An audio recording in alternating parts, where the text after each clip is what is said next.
Hello, and welcome to another edition of Capper Comparison Picks.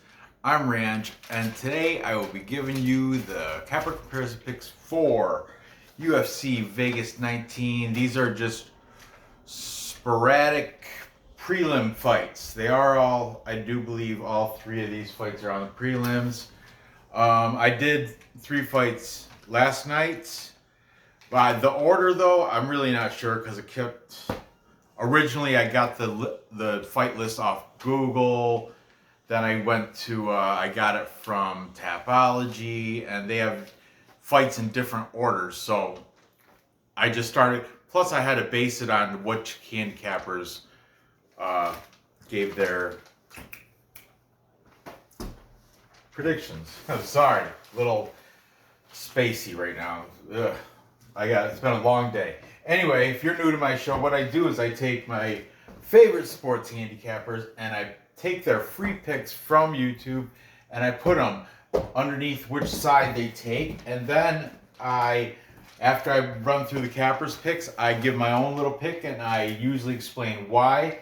And it's most of the time it's because a capper influenced me. Not always though. Sometimes I go right against all the cappers. I just go with my gut. I'll tell you though, if I'm biased or if I'm just making a gut feeling stupid pick without going against the stats, I am a plus money junkie, so I like the underdog a lot.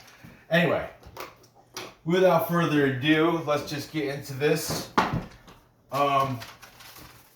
Starting at, we're going to go down here. Featherweight, we have Juicy J, Julian Erosa. He's taking on Nate Landwehr. Nate the Train? Nate the Train! Is that how MMA Guru says it? Nate the Train! He loves it. I don't know. But anyway, we got Juicy J taking on Nate the Train. Julian Erosa comes in at 24-8. This is pretty much a pick'em line. They're both at -110. This is as of earlier this afternoon. It might have changed by now. Sorry, did I startle you with my Nate the Train? No. Oh, okay. Anyway, Julian Erosa comes in with a record of 24-8. Last fight was a win against Sean Woodson via Darce choke. Why does the end have scribbles on top of it? That's because it's an accent, so you don't say it how it's spelled. It's Spanish. Peña. But anyway, back to this. Julian Erosa,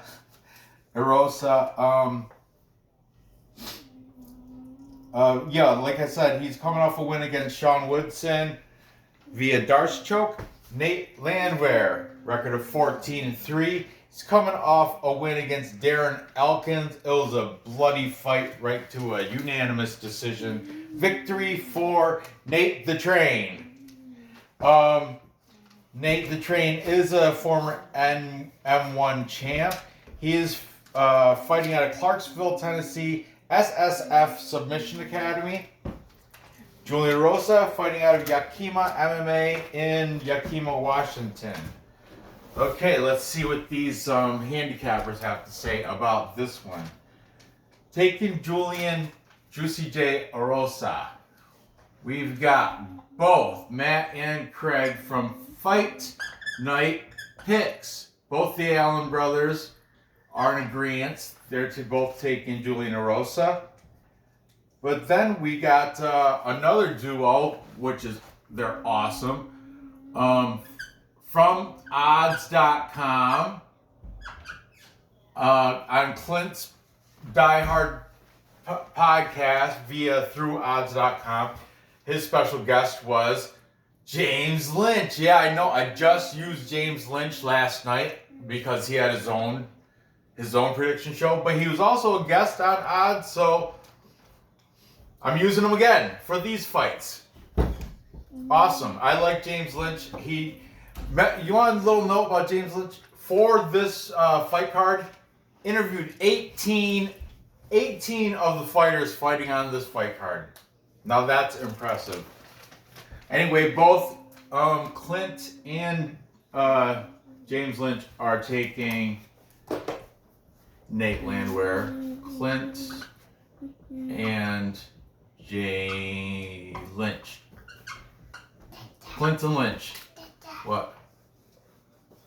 Okay, then taking back to Juicy J. We're taking Newsome from MMA Play 365. He's taking Juicy J. Then we've got. Oh my goodness! I misprinted. The Fight Night Pick brothers did not agree. Craig took Juicy J because I have Matt over here taking Nate Landwehr. The Allen brothers disagreeing. I like that. So now we have one. Look at this is all duos except for MMA Play. Oh no, we don't. We have a couple extra guys. When the duos split up, it makes it a little chaotic with the picks. Will Martin, he is taking Nate Landwehr by TKO in the third round. All these cappers links will be in the description. And finally, Parlay Punch, new guys. I'm not sure where they're from. I think they might be from Northeast. But they are Matt and Josh, I think. I'm pretty sure. They both are in agreement taking Nate the Train. Nate the Train. Nate the Train. And they said he looked like he should be in like a casted for an 80s type. I don't know where they were going with it. Like, I think Josh said he should be like in a movie as a cop or something, because he's got like a kind of like an 80s receding hairline. Did they say 80s or 90s? I don't know. Matt, links in the description. I can't explain it right now because it's been a long day. My brain is tired. So anyway, Parlay Punch, both taking Nate Landwehr. So that's everybody that I'm going to be using for this episode. My pick here, I'm not taking Nate the Train. I'm going to go with Julian, Juicy J, Erosa. He's got the 4-inch height and reach advantage. I mean, I'm not very confident with this pick, but I think he's a better fighter. So Nate the Train. It's all said and good, but Julian Erosa, 4-inch height and reach. He's got submission skills are better, I think. Nate Landwehr has that. He's tough. He can take a hit, but the ages are close. Erosa is 31. Nate Landwehr is 32. But, yeah, I'm going to give it to Juicy J. I'm going to say by decision, too. I think he's going to outpoint him. Because I don't think he's going to be able to knock him out. Maybe he might be able to submit him. Oh. Or should I just go with the cappers? That's see, this is by I got like a gut feeling. I don't think Nate the Train. I think he's.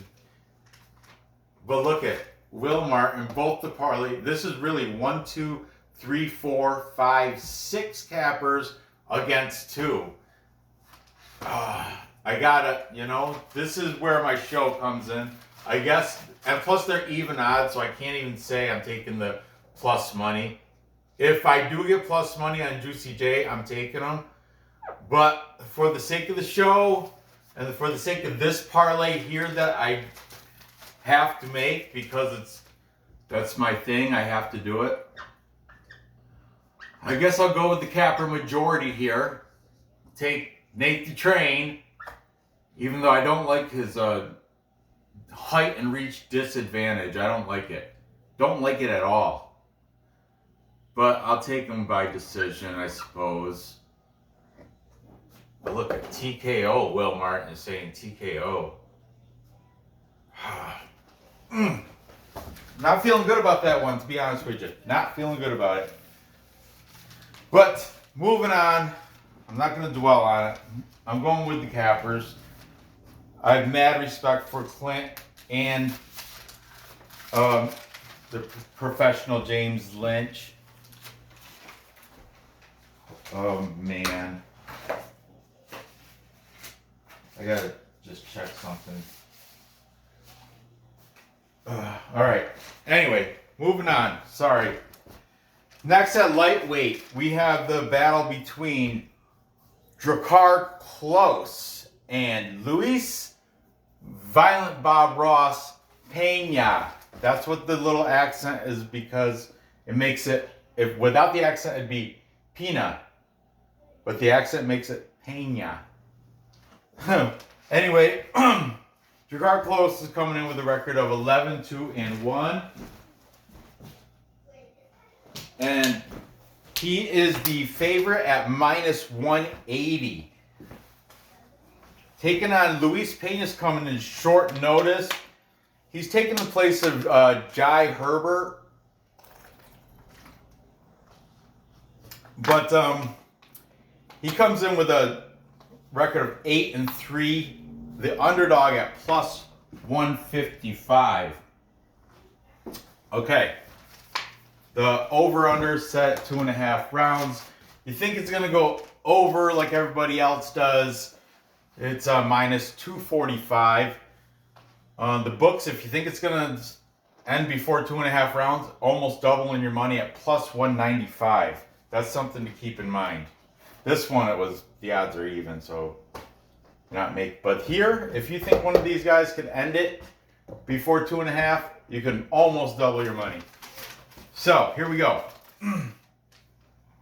Drakkar Klose is coming off a loss to Beneil Dariush, but you know, and it was a knockout loss too, but you know Beneil Dariush is top notch. He's like a top shelf fighter now.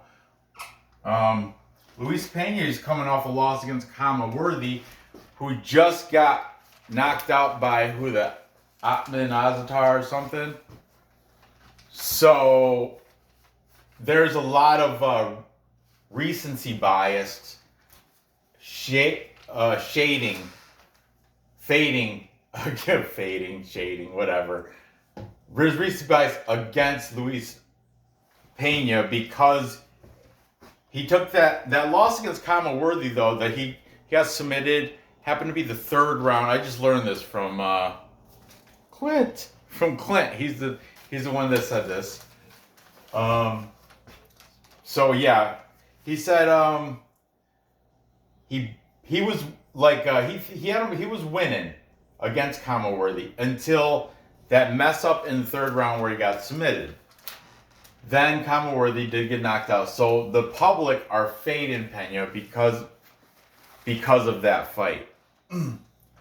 And Clint also said Drakkar Klose, he thinks, is being overestimated. Like, you know, he's not, like, people are giving him, if you look at his history of fights, he hasn't really had the best competition. Beneil Dariush, I mean, I don't know. Let's get into it. I might as well throw Clint up there right now. Clint is taking Luis Peña. He's at the position dog or pass because of the value at plus 155. He's saying Peña. He's not like I'm just gonna write Clint. He said dog or pass. Okay, that's where his position on that is. But James Lynch, he's got Drakkar Klose by decision, but no value in betting it at minus 180. I do recall him saying something like that. Okay, then we've got Will Martin. He's also taken Drakkar Klose over Violent Bob Ross. The Parlay Punch guys, both on the side of Drakkar Klose. But they do like Luis Peña's beard, how it goes with the hair. I like it too. It's pretty cool. Fight night picks. This time both of the brothers, Matt and Craig. I'm sorry about that. Whew, I don't know where my head was at. Both of the brothers are in agreement of Drakkar Klose. And finally, MMA play. Newsom from MMA Play 365. So this is a huge capper majority, almost a full capper consensus, but Clint McLean from Die Hard MMA Podcast is, and I explained why, he thinks for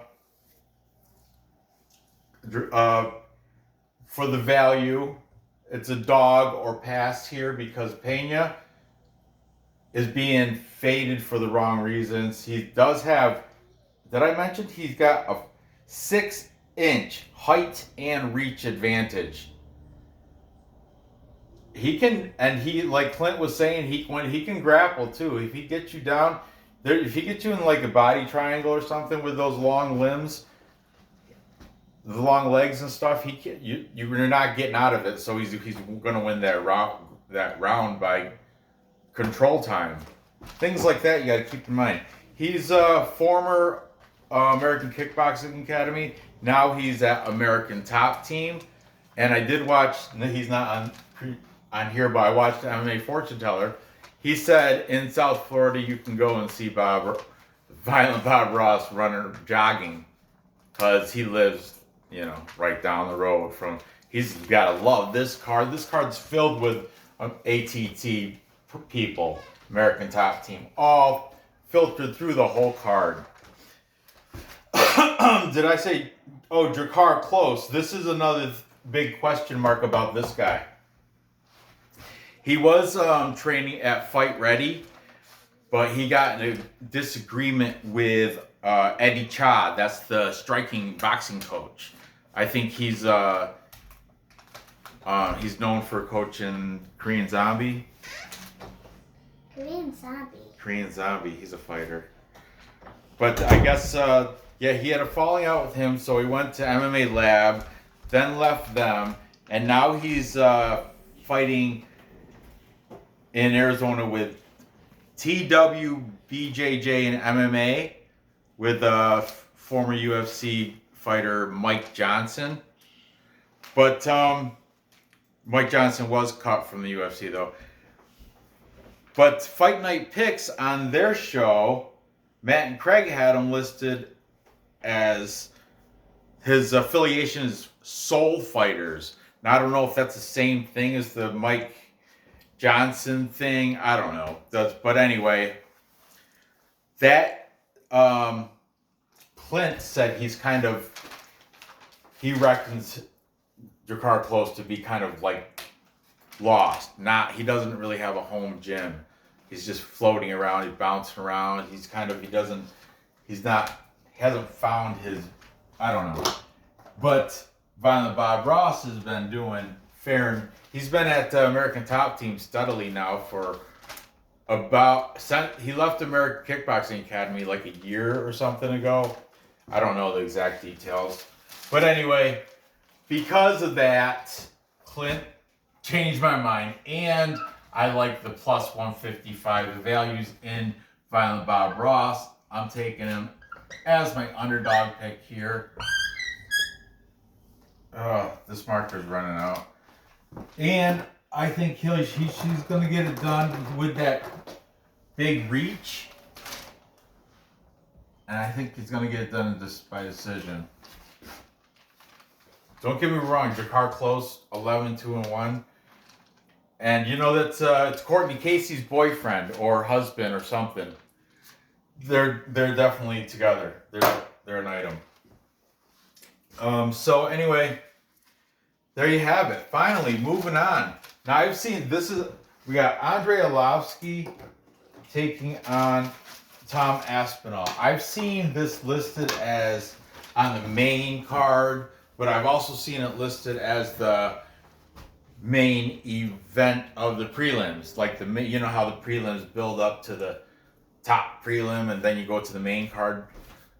I've seen this listed as that from Tapology, but I've also seen it listed on the main card and other different.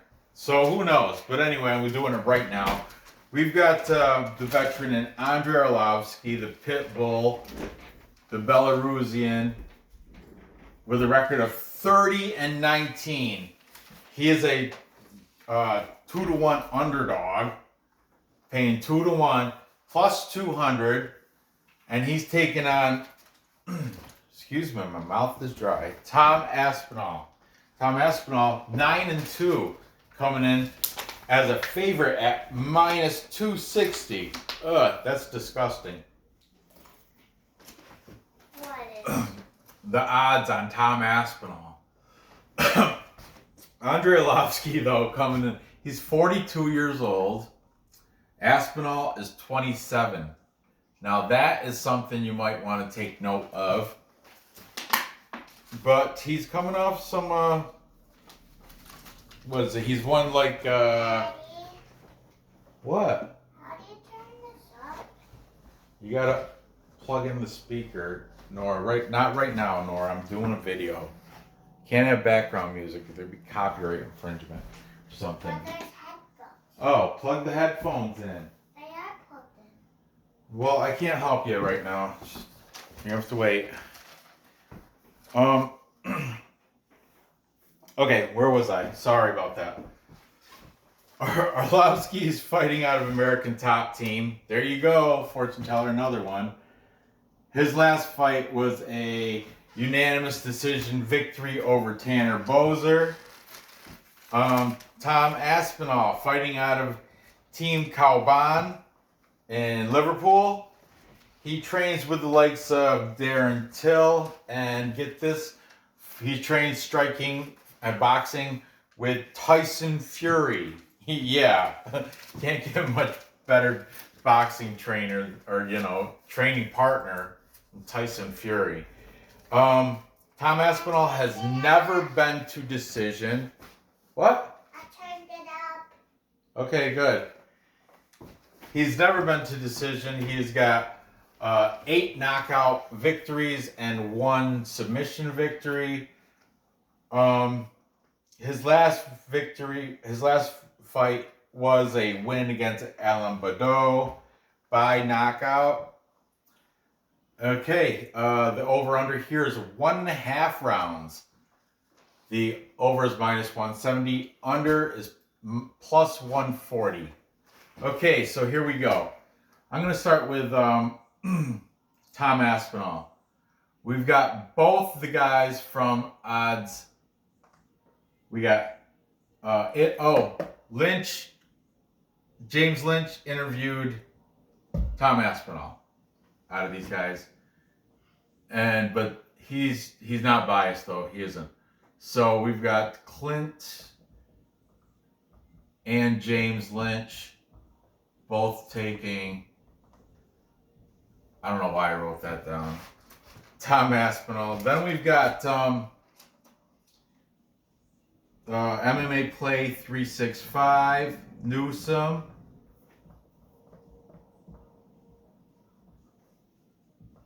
He's kind of biased because he's from the UK, as well as Tom Aspinall. I don't know. He's probably not biased, but he's taking him. Coincidentally, so is Will Martin. But look at Tom Aspinall is a minus 260 favorite. So yeah, of course everybody's gonna be taking them. You gotta tell how, guys. If you want to take them, take the favorite. You gotta tell the method of victory. Not asking much. Fight night picks, you guys too, Matt and Craig. Method of victory, come on. It's easy to pick the favorite. Easy, that's too easy. Then, see, now these guys, Parlay Punch. At least Parlay Punch, Josh said, or they both said by KO, and Josh said round 1 KO. So, good. See? Take a note from these guys, Parlay Punch. The rest of you guys. Give method of victory if you're going to take the favorite. It's not asking much. Good job, Matt, Josh. Good job. Anyway, this is a full capper consensus. My daughter's got the headphones on. I'm going to throw pearls. Don't worry, I got it. Don't worry. Anyway, a full capper consensus is when all the handicappers pick one side, and in this case, everybody's taking Tom Aspinall to beat the veteran Pitbull Andrei Arlovski. I too am taking Tom Aspinall. He's just, he trains with Tyson Fury for boxing. Come on, guys. I think he's gonna get it done knockout. I don't know, round 2. There you go. Round 2 knockout. Andrei Arlovski is going to be able to, it's going to, I don't know, maybe it'll be now round 1. You never know. But there you go. To recap. Time check. To recap, I have got Nate the Train Landwehr. I still don't feel good about that pick, but I didn't do enough research. I have to go with the capper majority. My gut says Juicy J. He does have a nice reach advantage, but everybody else is taking Nate the Train, and so I'm gonna have to go with the smart pick there, and go with Nate the Train, and then here I am going against everybody, but Clint, I blame him. And plus I like that +1. If Erosa goes to a plus number, if that becomes a plus number, I'm taking Juicy J. But if it stays even, or Landwehr becomes an underdog, I'm taking. This is dog or pass for me, definitely. But if it stays a pick'em, I guess I have to take Nate the Train. Here, I'm taking the upset. I'm taking Violent Bob Ross. I'm going out on a limb. It's a gamble, but that's what I do. +155. I mean, Clint made some really valid points about his fight against Kama Worthy. He was probably winning that until the submission, which he just got caught. Happens.